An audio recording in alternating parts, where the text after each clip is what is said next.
Yeah, yes, through the chair, I do have something to say. Look, I'll start with a quote from the Minister, Chris Bishop. Our message to councils is simple: lead your own reform or we will do it to you, for you. Either way, change is coming. Now, look, these have probably been the most interesting 3 months in my time, both this and last term, because it's amazing how a bit of pressure brings out the best of people and sometimes the worst. Look, I think Waikato Mayor Axel Beck taking the lead on something as constructive as the Waikato Western unitary model is extraordinarily commendable, an example of leadership in crisis. In somewhat contrast, I find it interesting that we seem to be ending up fighting tooth and nail for more time, and our mayor using, I think, inflammatory and worst case scenarios, but perhaps it's a valid negotiation tactic I'm unaware of, but I think with the benefit of history and hindsight may reveal who was right, or perhaps even who was right for the wrong reasons. The problem is, I think we have been very much focusing on the form before the function and become trapped in the financial data over everything and anything else. Because of that, we had not much to offer small potential partners like Ruapehu, as they only saw themselves losing out, and also to bigger ones like Rotorua, because we only saw ourselves losing out too. The government tried to direct us towards catchment-based models, which we seem to have done anything but.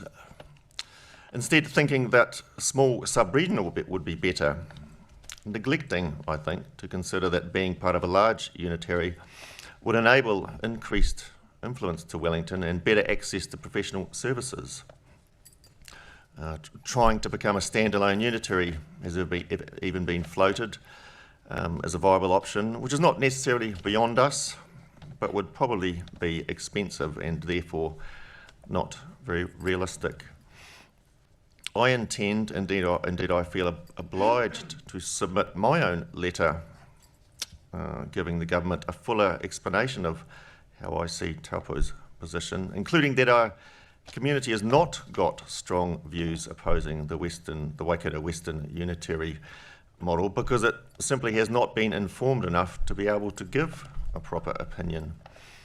And things like TEL and legacy debt haven't been dealt with simply because we haven't discussed them, as we, to the best of my knowledge, decided to leave the negotiations early on.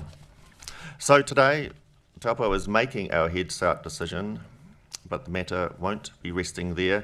We now have 3 quite similar proposals for large Waikato unitaries floating around. The Western Waikato Unitary, just referred to, a WRC model just recently shared, and my own Waikato Together model, which was unfortunately not permitted to be presented in these chambers for public view.